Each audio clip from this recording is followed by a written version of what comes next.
Merci beaucoup. Donc, si je comprends bien, y a-t-il une proposition de suspendre ce point-là et de retourner dans l'ordre du jour?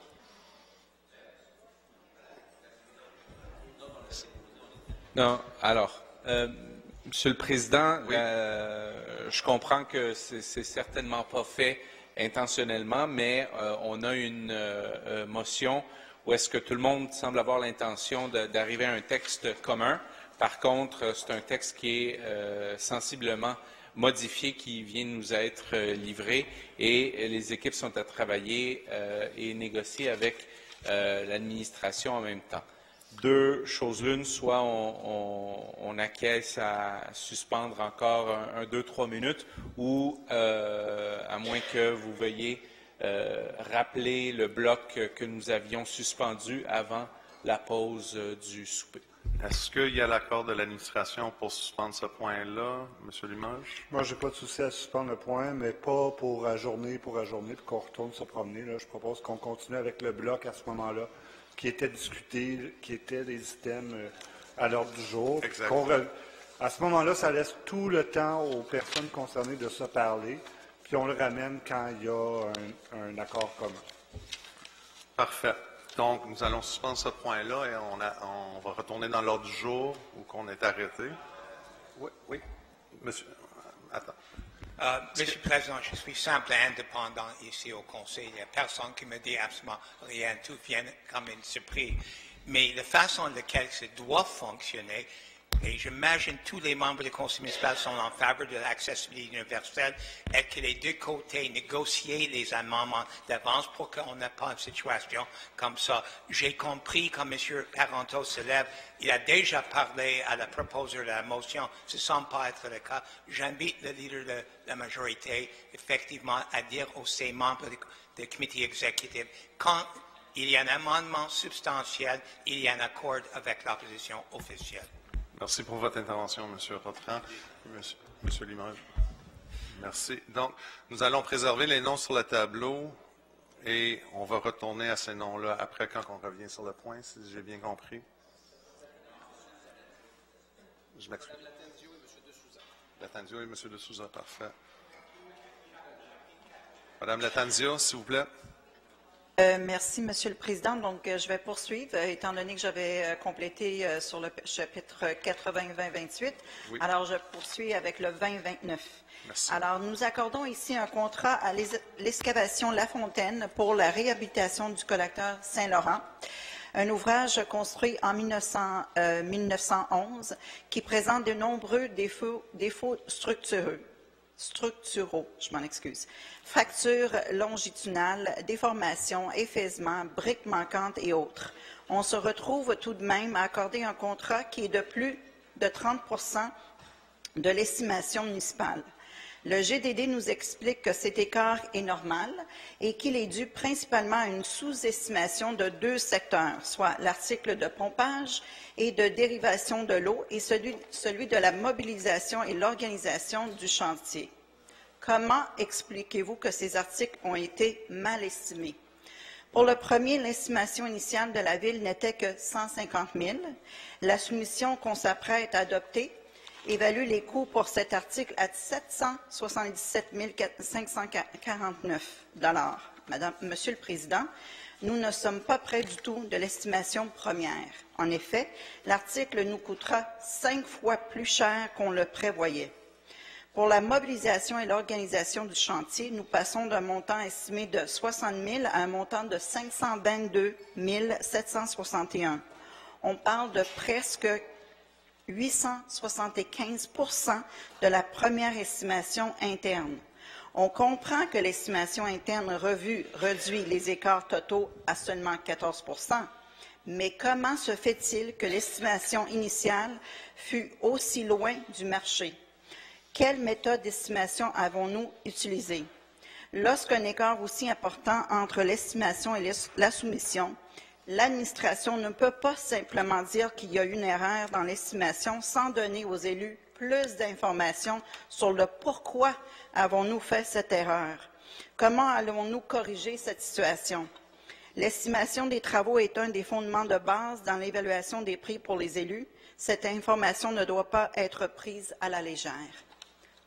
Donc ça, c'est le 2029. Je poursuis avec le 2030. Merci. À moins que M. Ouellet... OK. On va répondre après. Alors, je continue. Oui. Alors, pour le prochain dossier, alors Montréal a un problème de disponibilité des surveillants de chantier. Le problème n'est pas tant d'aller au privé en ce moment que de voir que les prix de surveillance augmentent à cause du manque de personnel disponible avec l'expérience demandée dans les appels d'offres. L'appel d'offres demandait des ingénieurs du niveau intermédiaire. Les soumissionnaires ont déposé des documents incluant l'utilisation d'ingénieurs seniors.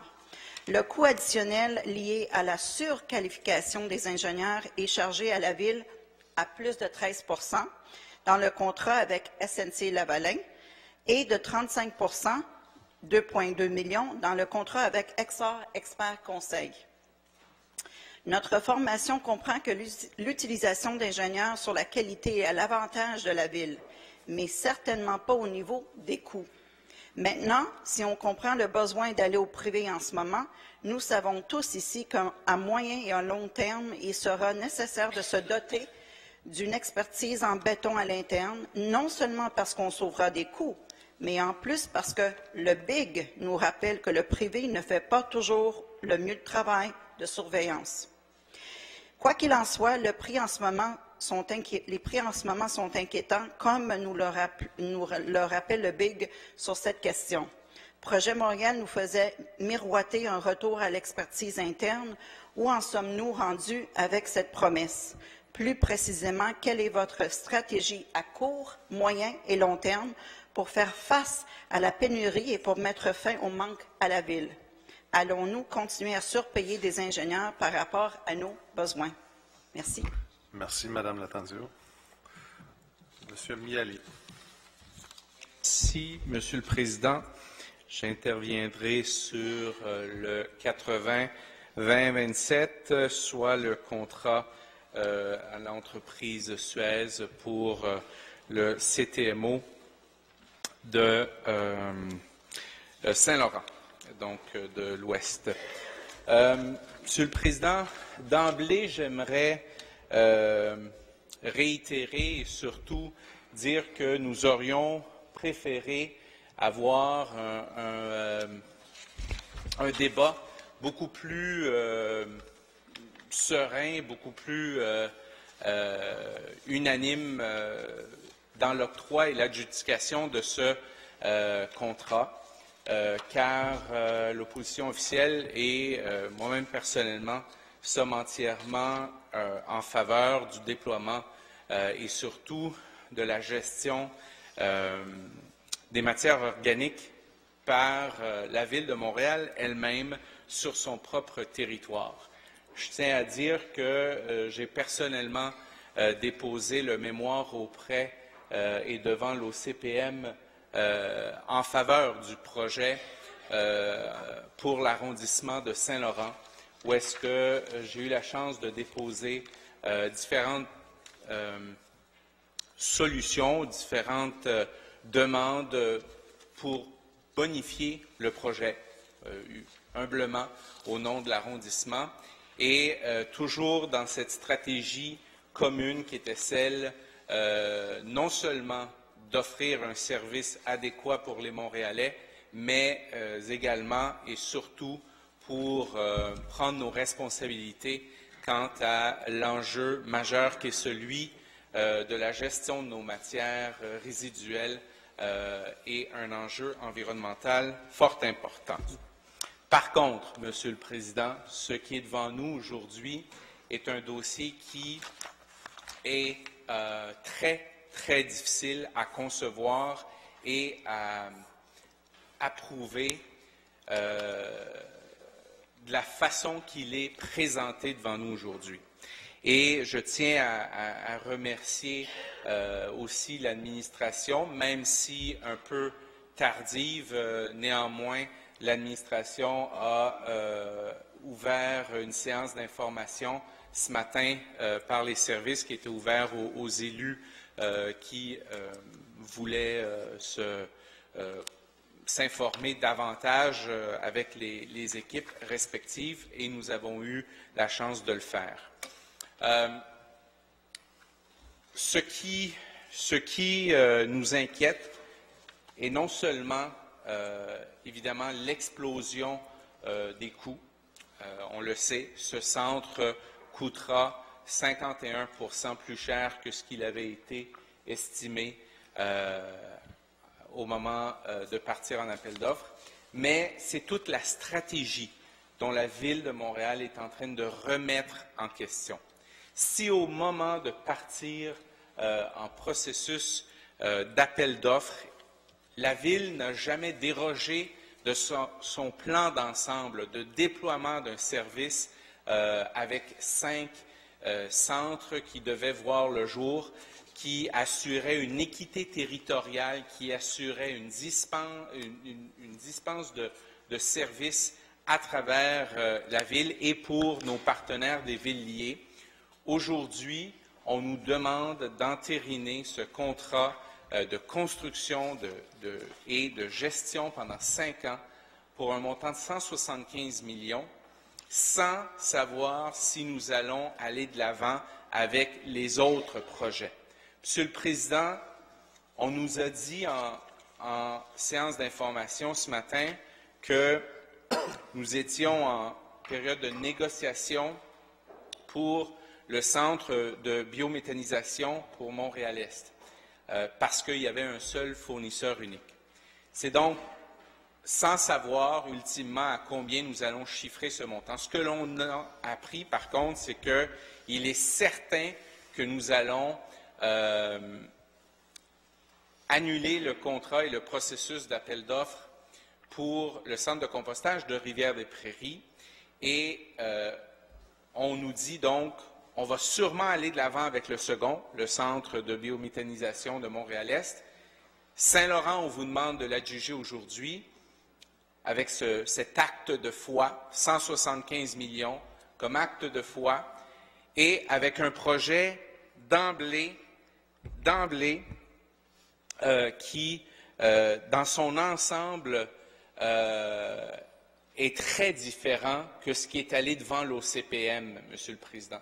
Ce qui est allé devant l'OCPM était une usine qui était de l'ordre de près de 53 à 56% plus petite en superficie. Lorsqu'on regarde 175 millions qui est adjugé aujourd'hui, il ne faut pas perdre de vue que nous avions également une expropriation de 19 millions de dollars sur le terrain de l'ancienne usine Goodyear à Saint-Laurent, donc à Henri Bourassa et Pitfield. Il y a énormément de questions dont les citoyens et nous, comme élus, nous ne connaissons pas les réponses aujourd'hui. On nous demande de ce qui devait être un projet dans une approche globale, une stratégie globale. Aujourd'hui, Monsieur le Président, ce projet nous est présenté dans une optique de vase clos. On nous dit que les 50 000 tonnes qui seront traitées au CTMO de Saint-Laurent serviront, oui, les villes liées de l'Ouest, incluant Saint-Laurent et toute la portion de l'Ouest. Et je rappellerai que les villes liées, ce sont elles qui seront clientes de ce centre, elles qui paieront 30 millions de ce centre, sont sorties aujourd'hui pour demander à la Ville de Montréal de surseoir à ce projet afin de faire la lumière et de revenir. On n'a pas d'urgence comme telle. Pourquoi? Parce que l'offre de Suez vient à échéance seulement au mois de juillet. Donc, si nous sommes encore en négociation avec le centre de biométhanisation, avec le fournisseur unique, on pourrait au minimum arriver avec les deux projets ensemble, vu que nous avons une offre qui expire seulement au mois de juillet. Au contraire, nous sommes ici et on tient à passer ce contrat avec plusieurs questions qui demeureront en suspens. C'est pour tous ces motifs, la remise en question de la stratégie de déploiement de la Ville de Montréal, où est-ce que, très ouvertement, le porteur de dossier, l'administration dit « nous avons donné le mandat au service de revoir, à savoir si on va même arriver avec 3 autres usines ou pas. » Donc, ce qui va remettre entièrement en question l'équité territoriale qui avait été demandée et surtout qui était le consensus dont la population avait acquis face à l'OCPM. On a une explosion de coûts. L'ensemble des 5 projets dans l'ancien PTI montait à 589 millions, ce qui devait être au départ un 200 millions. Pour toutes ces raisons, Monsieur le Président, je dépose, appuyé de mon collègue Alan de Souza, un amendement et je demanderai au service de passer la motion en soi. Merci.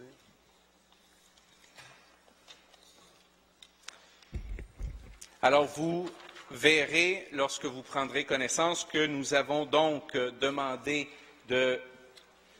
d'enlever les 4 résolus de la recommandation pour n'en lire qu'un seul pour le moment, soit celui que le Conseil municipal mandate la vérificatrice générale de faire enquête sur la gestion du projet du CTMO de Saint-Laurent et le projet des 5 centres de matières organiques afin de donner l'heure juste à la population montréalaise, tel que le prévoit l'article 107.12 de la Loi sur les cités et villes. Je vais donc attendre que tout le monde a... C'est en copie. Est-ce que sont en distribution? Monsieur Limoges. Monsieur le Président, je vais vous laisser en délibérer avec le greffier, mais moi, je vais clairement plaider l'irrecevabilité de cet amendement qui vient dénaturer un contrat pour mandater la vérificatrice générale. On est loin de l'ajout du retrait de mots. Là. On est dans le détournement pur et simple d'une résolution du Conseil vers une autre résolution du Conseil. Merci. Donne-moi une seconde à consulter avec la greffe. Vous me direz quand on peut débattre sur la recevabilité avant que vous statuez.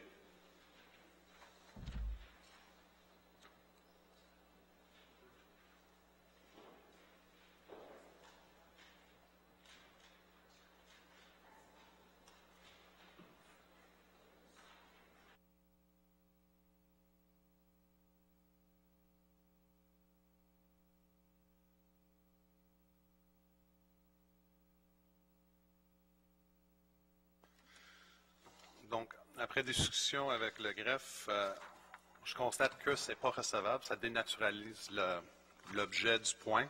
Donc, il est irrecevable. Donc, on ne l'acceptera pas. On va retourner sur le point original, qui est le 20-27. Merci beaucoup. Alors, j'accepte évidemment votre décision, Monsieur le Président.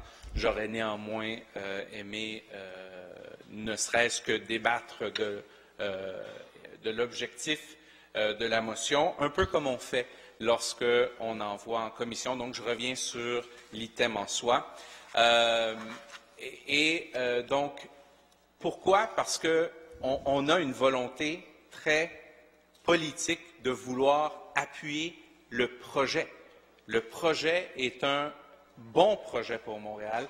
C'est la façon dont le tout a été apporté et a surtout été biaisé par le changement de cap de la Ville de Montréal quant à le déploiement de la stratégie.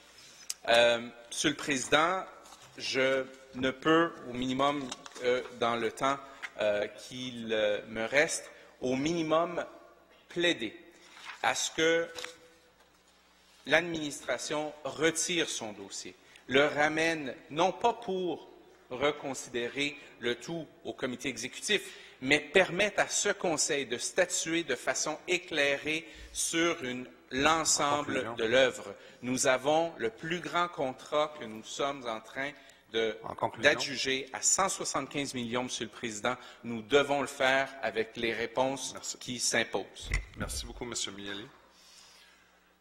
Monsieur, là, on est sur...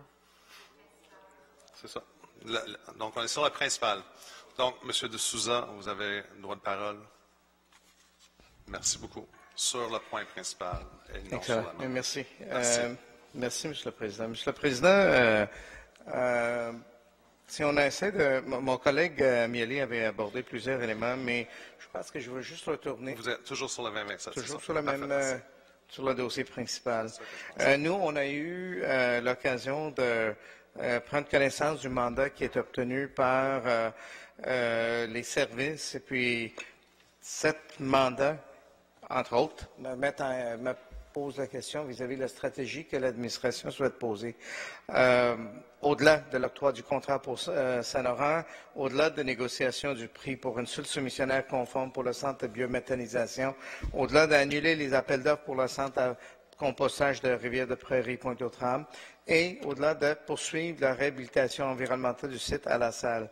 Mais le 5e point, c'était de revoir la planification des 3 autres CTMO en vue de présenter ultérieurement un mandat révisé pour la suite du projet considérant la réponse du marché obtenu.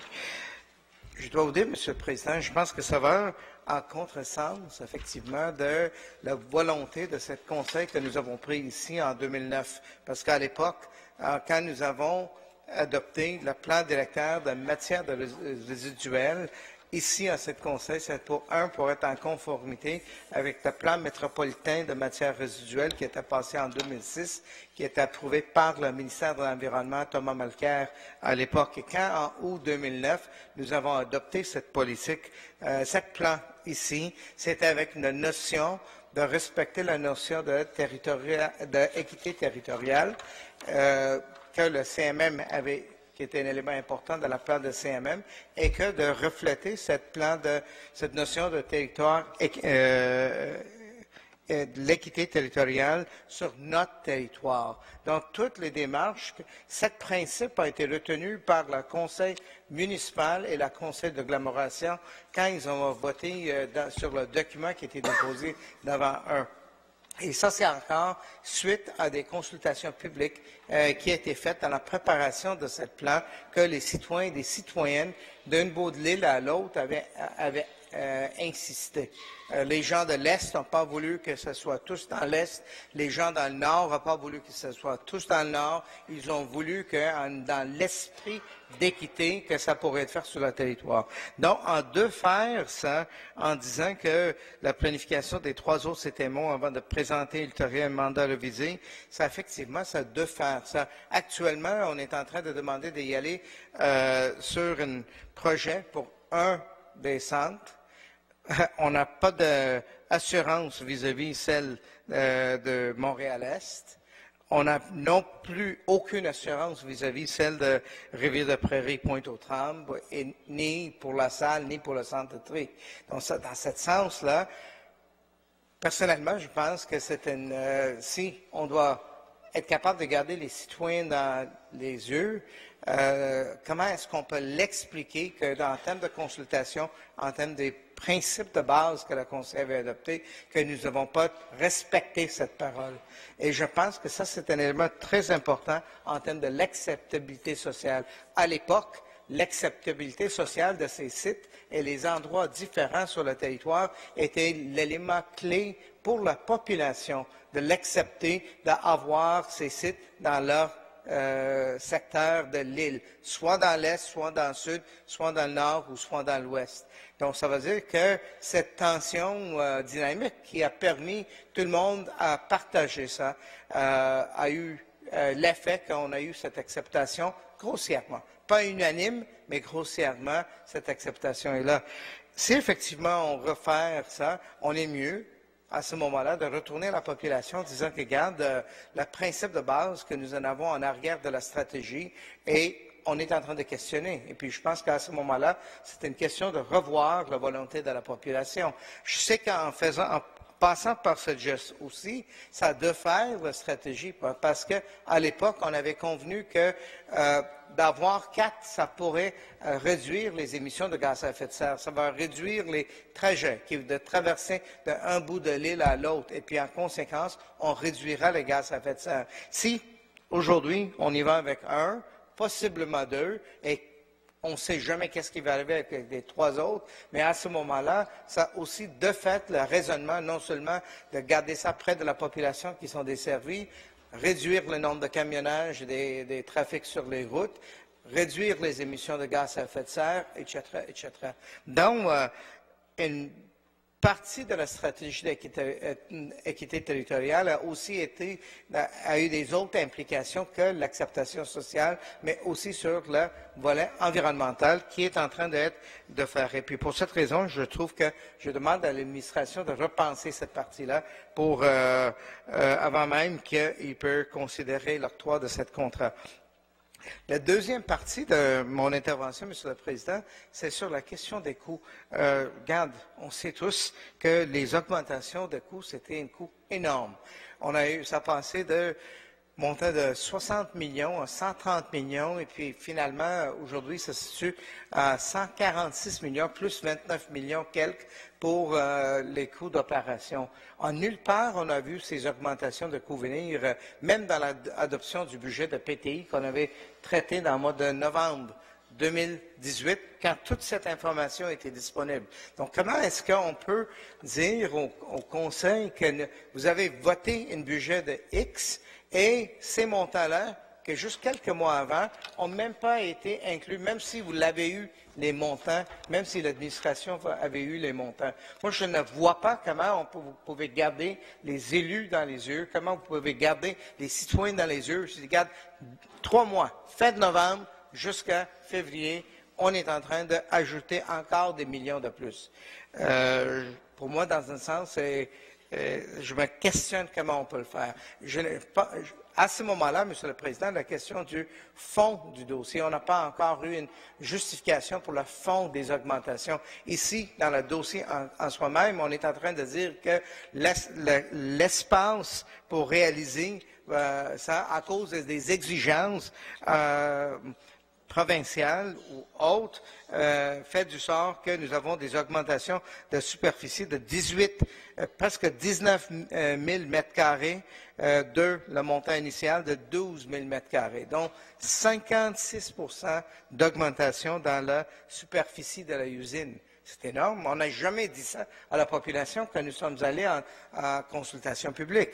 On est en train de prévoir un espace 56 7 000 mètres carrés de plus. Et en même temps, les questions de coûts, on vise et puis presque minimise l'augmentation dans les coûts unitaires par mètre carré qui passent de près de 20 18 de l'augmentation. Encore, le dépassement des coûts ici, Monsieur le Président, c'est énorme. As I've said before, this is $175 million is not small potatoes. We're looking at amounts that are significant here. This is the largest contract that we are giving in the last decade in terms of $175 million. And clearly it has had no vetting other than going to the executive and a brief presentation, of which the presentation was 45 minutes and questions were 15 minutes this morning. So there's been absolutely no vetting either by I reviewed the Contract Commission report, and all it says was the contract followed the appropriate procedures. Mais en même temps, Monsieur le Président, on n'est pas en mesure de dire est-ce que les montants en question, les augmentations de coûts, quand ça a dépassé nos estimés par des montants faramineux, a été justifié. On a l'information qualitative pour signifier ces dépenses d'augmentation de dépenses et dépassement des coûts, mais en même temps, ces dépenses, c'est plus que qualitatif, c'est quantitatif. Et à ce moment-là, je pense qu'on a minimalement besoin d'avoir l'information que est-ce que ça c'est la valeur pour notre argent. Value for money. Pour cette raison, je pense que la proposition que mon collègue Miele a fait du sort qu'on peut demander à la vérificateur général de faire une analyse plus en profondeur avant l'octroi du contrat. On a un précédent pour ça, et où on a déjà eu, dans un contexte d'un contrat qui était significatif, que le vérificateur général a déjà fait une analyse dans un délai très restreint et qui a été donné son avis au Conseil. Donc, à ce moment-là, je pense qu'on n'est pas en train de créer un précédent, mais minimalement, il faut qu'on ait l'occasion soit par une commission du Conseil, soit avec la collaboration de vérificateur général, d'avoir l'occasion de garder ça en plus grand détail et déterminer est-ce qu'il y a d'autres choses à faire pour qu'on peut réduire des coûts en question. La dernière partie de mon intervention, Madame la Présidente, va être... Monsieur de Souza, votre temps est écoulé déjà. Okay. C'était de 10 minutes. Excellent. Mais regarde, je vous remercie pour ça. Merci. Je pensais que j'étais dans le temps alloué. Merci, Madame. Merci, Monsieur de Souza. Alors, je vais passer la parole à Monsieur Rotran. Madame la Présidente, mon intervention va être relativement courte. Oui, c'est très rare qu'on a des dossiers de presque 200 millions de dollars ici au Conseil municipal. Et c'est vrai, comme M. de Souza a dit, que c'est le dossier le plus large depuis au moins le dossier des compteurs d'eau qui est adopté en certaines précipitations. Je me souviens que le chef de Projet Montréal à l'époque a dit par la suite que le Conseil aurait bénéficié s'il était en plénière pour effectivement mieux étudier ça en Conseil. Avons-nous appris des choses? Ça paraît pas du tout.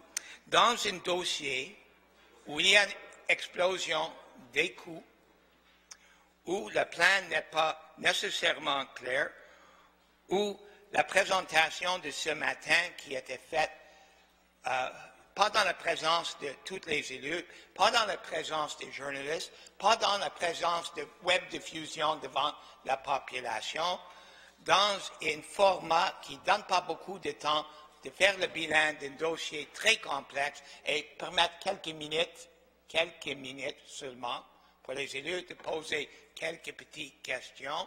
Effectivement, sans pour cette administration adéquate pour remplacer une plénière. Une plénière est pour l'édification du Conseil, pour le bénéfice de l'ensemble des élus, pour mettre les services municipaux on the record, pour permettre les journalistes de faire le rapport de ce qui est dit et pour permettre à la population de mieux comprendre un dossier et de décider si le dossier est bon ou non.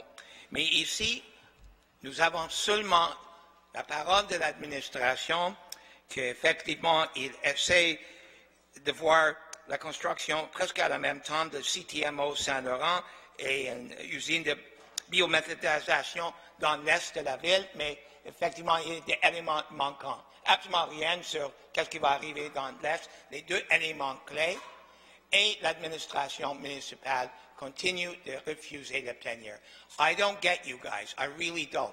You posed as Democrats in the last election that you would enlarge debate, that you would effectively allow the council to do its job. And in this case, you're not doing so. Thus, I presume I know how the vote's going to turn out, but I think it's important to say the following. Je propose, appuyé par Mme Fumagalli et M.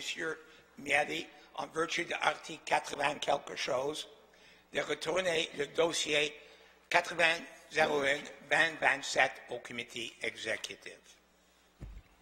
Si ce n'était pas adopté, je vais prévaloir de mon droit de continuer mon intervention. Merci, M. Rotran. Monsieur le leader. Madame la Présidente, il n'est certainement pas encore sur la motion du conseiller Rotran et je vais demander un vote à main levée. Merci. Un vote à main levée. Alors, la demande de M. Rotran, c'est en vertu de l'article 90 de retourner un rapport au comité exécutif et de suspendre le débat. Oui, j'accepte la proposition de vote main levée. Alors, un vote à main levée. Monsieur le greffier, tous ceux qui sont pour un retour à l'exécutif. On vous demande de garder le silence, s'il vous plaît.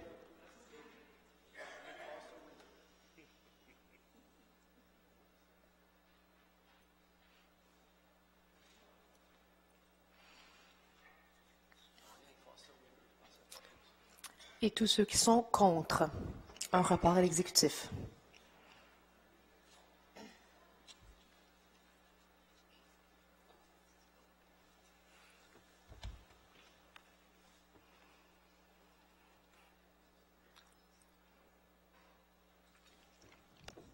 Merci. Pour 23, contre 32. Alors, c'est battu. Monsieur Rotran. Merci, Madame la Présidente. Je pose une question à M. Parenteau. What are you so afraid of? Pourquoi vous refusez une plénière? Je comprends que l'opposition officielle a fait une demande en bonne et due forme. Je ne dois pas dire quand vous étiez en l'opposition, parce que vous n'étiez jamais dans l'opposition, mais je pose la question à vos collègues, M. Parenteau. Oui. Pourquoi se refuser la plénière? C'est dans l'intérêt public. Est-ce que vous êtes prêt maintenant, M. Parenteau, d'appuyer une motion que j'aimerais faire pour que le conseil municipal convoque les services demain matin en comité plénière pour qu'on puisse traiter ce dossier dans une manière professionnelle comme un conseil municipal doit faire? You know, it's not every day that you have a $200 million expenditure, and we're not the only ones asking a question. The Association of Suburban Mayors is asking many of the same questions. Mr. Masala is all over the news tonight, essentially asking the questions Mr. Miele is asking. I think it would be in the public interest. Donc, j'aimerais faire la proposition qu'effectivement, qu'on suspende ce dossier et qu'un comité plénière est convoqué pour demain matin. Et j'invite M. Parenteau d'être mon appuyeur. Vous acceptez, M. Parenteau? M. Miele est l'appuyeur de ma motion de suspendre le dossier 8001-20.07, de renvoyer à demain et de convoquer les services pour un comité plénière. Alors, vous posez la question préalable, c'est ça? 80. Mais le 80, alinéa 7, c'est... I'll say it in English in case I wasn't clear. I propose, seconded by Mr. Miele, to suspend the study of item 80.01, 2027, to move that to a phase ulterior, an ulterior phase of this council meeting, and to instruct the administration to convene the services for a committee plénière to be held tomorrow morning. Madame la Présidente, sur la recevabilité de l'intervention de M. Rotran, il fait deux manœuvres en même temps, alors il faudrait qu'il choisisse. Il demande à la fois de reporter le point à un moment ultérieur du Conseil et à la fois de convoquer un comité plénier. Ce sont deux demandes différentes. J'aimerais qu'il précise s'il veut qu'on le reporte à une portion ultérieure, ce que je vais refuser, ou s'il demande un comité plénier, ce que je vais refuser aussi, mais dans tous les cas, mon explication ne sera pas la même. Sur l'intervention de mon collègue leader de la majorité, nous avons déjà statué et voté sur la première demande du conseiller Rotran. Vous lui avez redonné la parole. Il a pleinement le droit de déposer une nouvelle motion. Et je comprends que la nouvelle motion alors porte sur le comité plénier, alors. Parfait.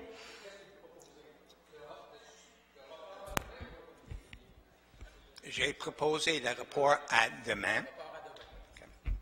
OK. Alors, la proposition est de reporter à demain. Monsieur le leader. Madame la Présidente, nous avions vent d'une demande. L'opposition officielle avait fait cette demande-là devant les médias, en fait. Donc, nous étions au courant qu'il y avait des élus qui étaient intéressés à un comité plénier. Pour en avoir vécu beaucoup, parce que moi, j'ai été élu le 1er novembre 2009, un comité plénier a sa part, comme tout ce qui se passe en cette enceinte de politique, où les formations politiques préparent des questions pour les fonctionnaires, généralement dans l'espoir que les médias reprennent ces questions-là. C'est correct, c'est une façon de travailler qui se défend. C'est une façon de travailler que nous ne voulions pas pour le Centre de traitement des matières organiques. Par contre, nous étions sensibles au désir des élus de questionner les fonctionnaires.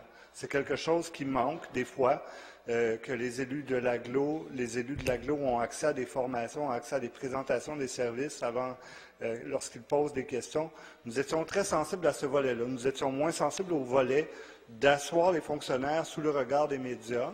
Nous étions très sensibles, je vais terminer, Madame la Présidente, ça ne sera pas long, nous étions très sensibles au désir d'information.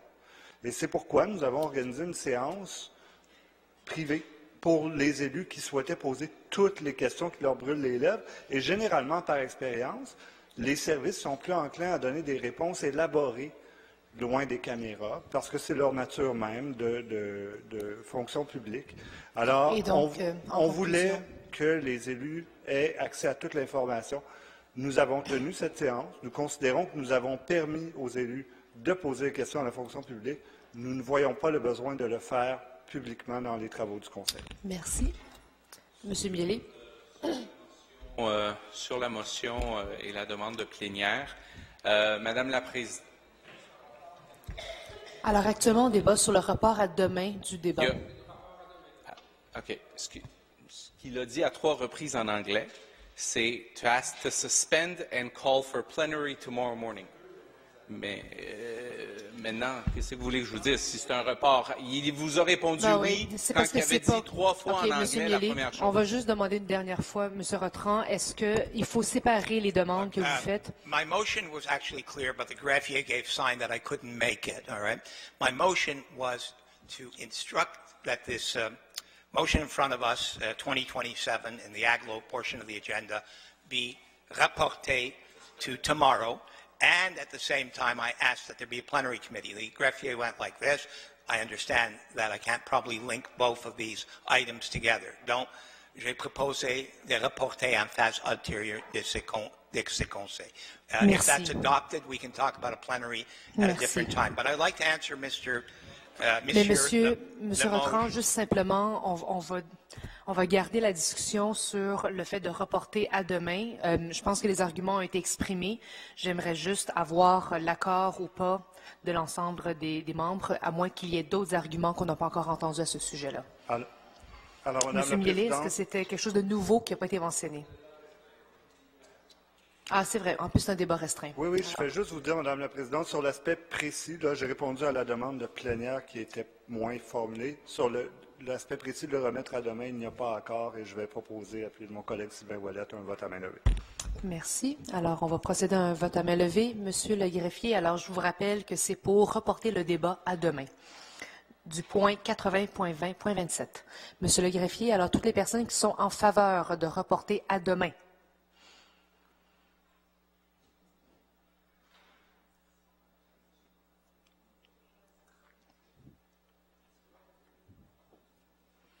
Toutes les personnes qui sont contre à reporter à demain.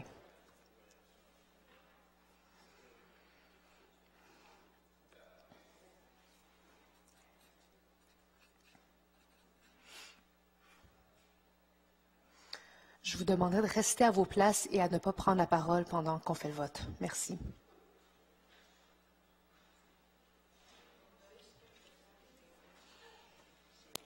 Alors, pour 23, contre 34, c'est battu. On va poursuivre. Monsieur Rotran, je sais que vous aviez la parole tout à l'heure. Est-ce que vous... Madame President, il n'y avait plus de parole? Il n'y avait pas. OK. Alors, Monsieur Greffier m'informe que vous avez plus de temps de parole tout à l'heure. Partie de mon intervention, qui va prendre 2 minutes. Mais vous avez plus de temps de parole, Monsieur Rotran. Vous avez épuisé votre temps de parole déjà. J'ai utilisé mon 10 minutes. Merci. Merci, M. Rotran. La parole à M. Parenteau.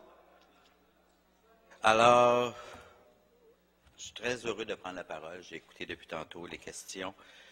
Dans ce dossier, il faut savoir que ce dossier, quand même, ça démontre, contrairement, puis c'est ça, j'ai eu de la misère à comprendre tantôt, en tout respect, mon collègue, M. Miele, au niveau de la vision n'a pas changé. La vision, elle est toujours de déployer une vision en développement durable, où qu'on va venir traiter in situ, dans le fond, tel que le propose le plan directeur au niveau de la CMM, au niveau de gérer sur site, sur l'île de Montréal, nos propres matières résiduelles le plus possible. Et c'est ce qu'on tend. Et le projet a commencé, pour tout le monde, je regarde M. Deschamps parce que vous étiez là au début, vous vous en souvenez très bien, on en a déjà ensemble. 10 ans, 3 ans d'administration, finalement, on arrive à un premier contrat qui n'est pas les 5, parce que les 5, effectivement, on avait, en novembre dernier, on avait parlé au niveau de la Commission des finances, c'était quand même un gros morceau, et il faut y aller avec la capacité aussi de payer les Montréalais. Un projet de 175 millions qui, somme toute, dépasse l'estimation initiale, mais j'essaie de cerner les appréhensions qu'il y avait. Je me souviens, lors de la Commission des finances, les questionnements se situaient beaucoup plus sur « Êtes-vous sûr qu'on fait la bonne chose? Êtes-vous sûr encore que c'est le bon modèle? » Ça fait plusieurs années qu'on le fait. Effectivement, ce qu'on a fait, on a continué. On a pris un pas de recul à ce moment-là, justement ce qu'on demande. En ce moment, on a pris ce pas de recul-là pour s'assurer de revoir la modélisation, s'assurer que est-ce que c'est la bonne façon de faire. Entre-temps, d'autres municipalités aussi ont fait des appels d'offres et sont sortis plus haut que ce qui était prévu.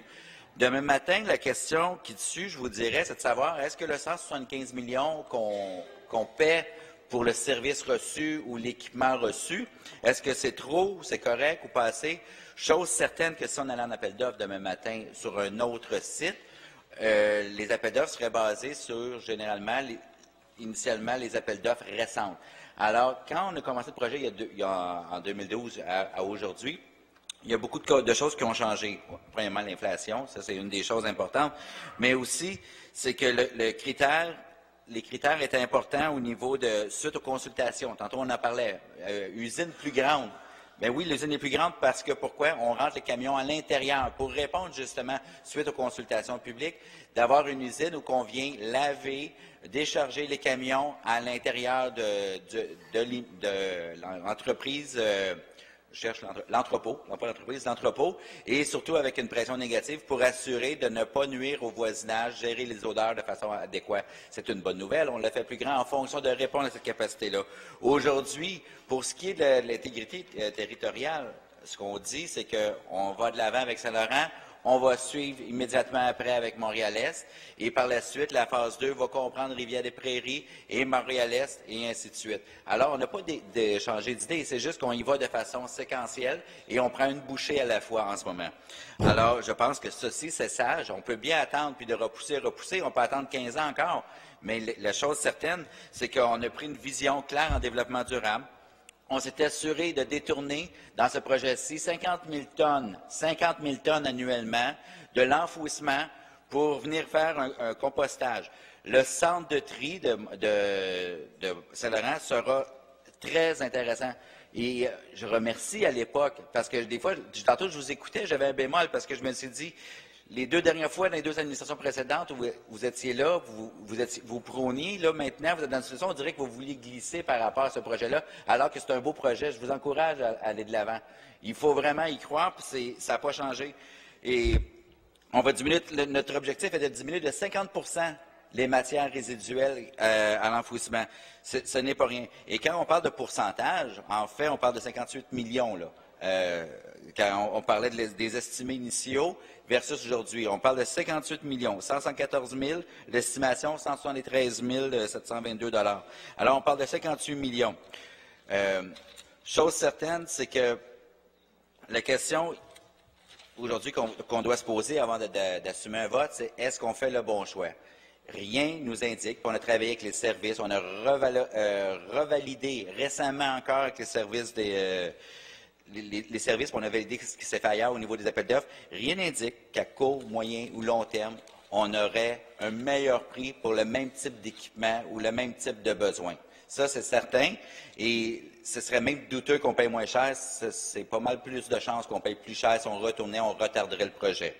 Alors, l'autre chose, c'est que il faut plutôt se pencher sur l'évaluation initiale, puisqu'il y a tellement eu de temps qui s'est écoulé entre l'évaluation initiale et le moment qu'on décide, parce qu'il y avait eu un haut là aussi, dans l'administration précédente, je vous remarquez que le go là, pour aller en appel d'offres, ça a été en avril 2017, alors que M. Desrochers avait déjà demandé à l'époque, voulez-vous valider, être sûr que c'est la bonne stratégie, que c'est la bonne affaire, et c'est ce qu'on vient de refaire encore. On peut le faire 3, 4, 5 fois, mais à un moment donné, il faut se brancher et assumer notre décision d'avoir une vision de développement durable, d'aller de l'avant et maintenant prendre la responsabilité de gérer nos matières sur l'ensemble de l'île de Montréal. Alors, aujourd'hui, je vous invite tous et toutes à voter en faveur de ce beau projet, qui est un geste fort pour la communauté montréalaise, mais un geste fort aussi sur le plan environnemental et en développement durable.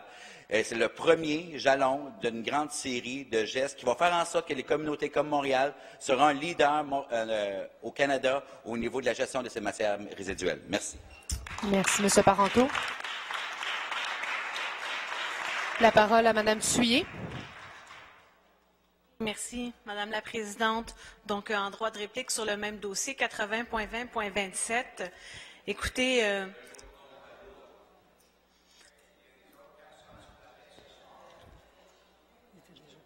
a un autre nom au tableau avant que vous donniez la réplique. ben, le nom vient juste de s'ajouter. Non. Non, il était déjà là. Ah, d'accord. Alors, Mme Boisvert-Roy. Madame la Présidente, en vertu de l'article 113, nous allons demander que le Conseil se transforme en plénière demain matin, appuyé de mon... je regarde l'heure, ça va là demain matin, appuyé de mon collègue Francesco Miele.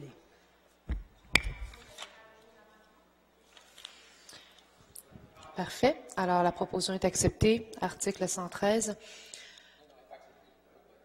Non, mais en fait, excusez-moi, elle est reçue. Monsieur le leader.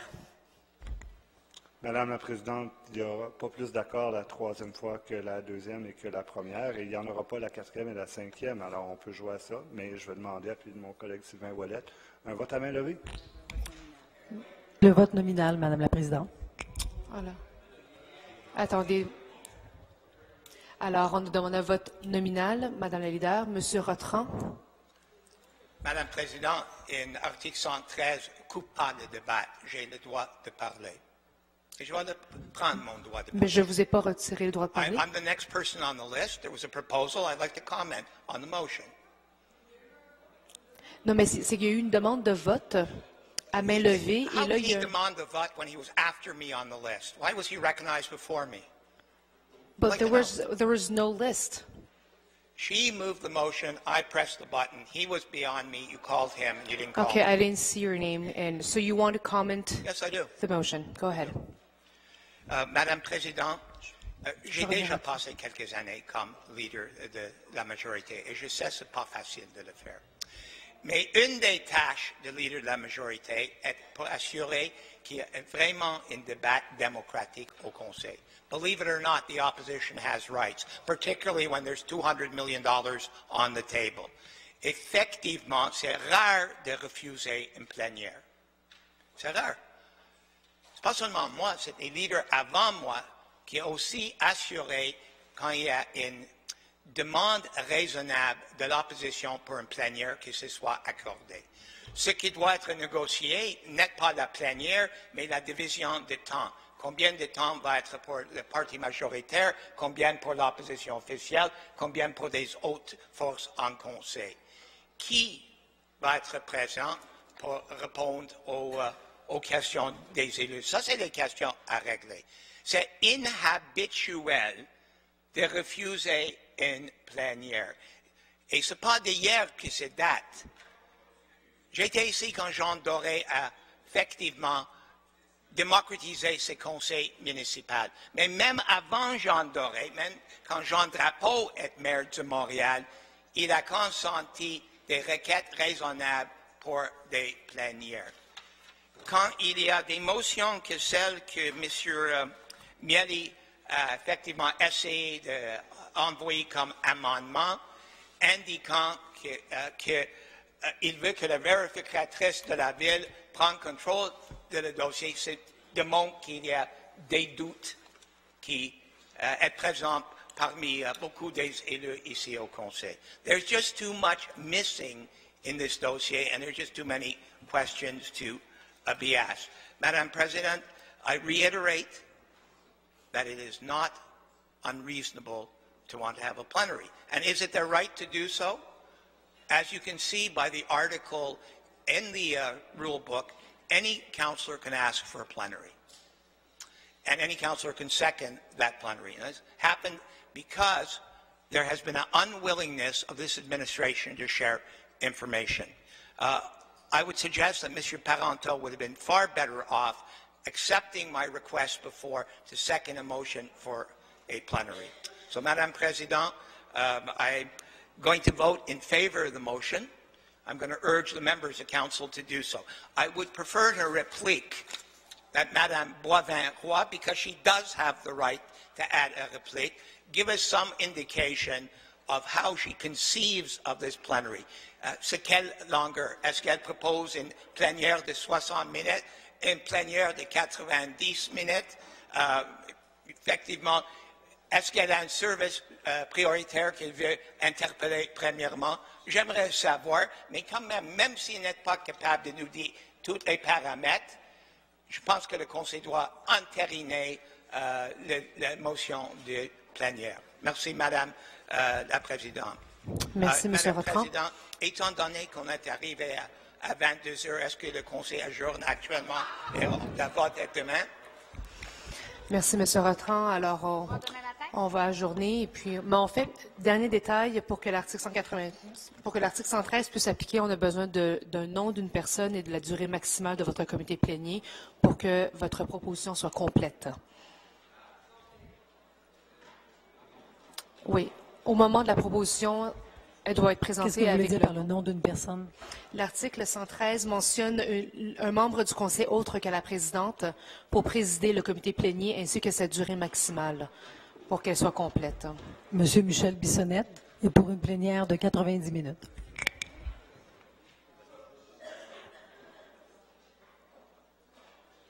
Là, je comprends que vous êtes tous debout parce que vous avez vu l'heure, mais j'aimerais qu'on règle ce point-là et puis j'aimerais surtout qu'on règle ce point avant de quitter. Et donc, je vous demanderai de reprendre place. Ça va nous demander 3 minutes de plus, mais ce serait important qu'on finisse ce point-là. Alors, on revient sur la proposition de Mme Boisvert-Roy sur la demande d'un comité plénier. Monsieur le leader avait demandé un vote à main levée, suivi d'un vote nominal de Mme Boisvert-Roy. Alors, on va faire sonner les cloches et on va passer au vote nominal et je vous libère tout de suite après.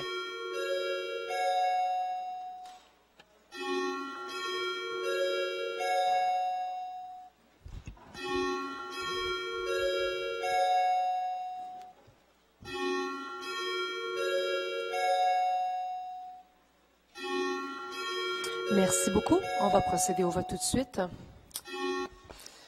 Alors, je rappelle que c'est pour voter en faveur d'un comité plénier sur le point 80.20.27. Monsieur le greffier. Madame la mairesse, Monsieur Doré, Madame Popeanou, Monsieur Wallet, Madame Goulet, Monsieur Caldwell, Madame Lavigne-Lalonde, Monsieur Baudry, Madame Filato, Monsieur Croteau, Monsieur Ferrandez, Madame Gosselin, Monsieur Parenteau, Monsieur Parizeau, Monsieur Limoges, Madame Moserolles, Monsieur Sauvé, Madame Miron, Madame Giguère, Madame Parent, Monsieur Norris, Monsieur Marinacci, Madame Bodanovic, Madame Tullier, Monsieur Lessard-Blais, Madame Montgomery, Monsieur Ryan, Madame Sigouin, Madame Watt, Monsieur Tomlinson, Madame Bourgeois, Monsieur Normand, Monsieur Downing, Monsieur McQueen, Monsieur Arsenault, Madame Rouleau, Monsieur Posé,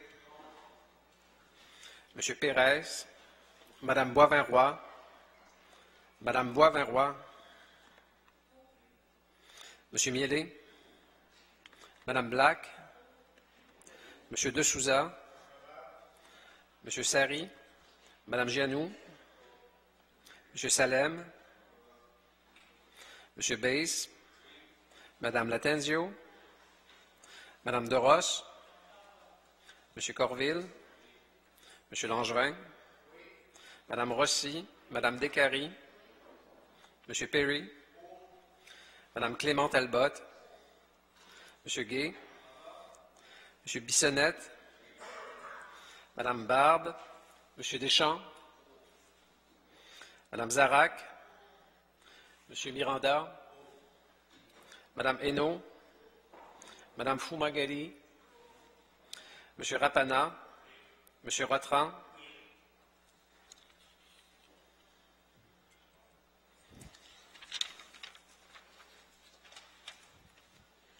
Merci. Alors, pour 23, contre 34, c'est battu. Je vous demanderai d'ouvrir les portes.